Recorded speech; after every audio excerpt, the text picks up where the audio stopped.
Hi, my name is Brittany Jepson of the house that Lars built. One of my favorite ways to decorate for any holiday is to take a simple shape and go to town with it. That's how I came up with the idea to make some fall garlands.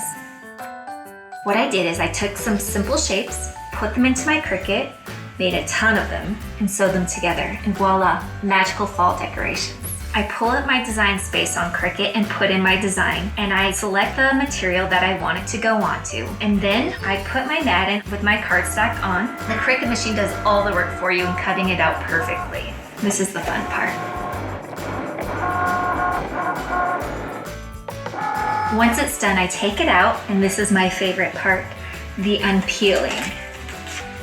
Take it off, and then we can peel off each beautiful acorn.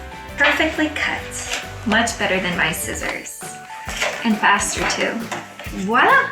We have some beautiful acorns ready to be sewn up.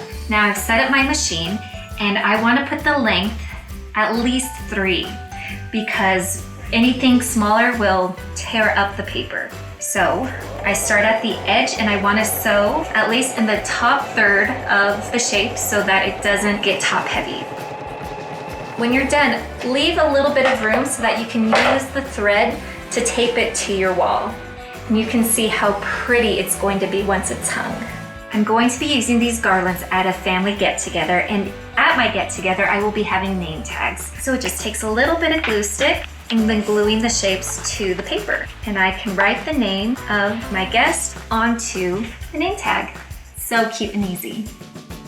And there you have it, a fall garland and name tag to make an amazing fall tablescape made by Brittany.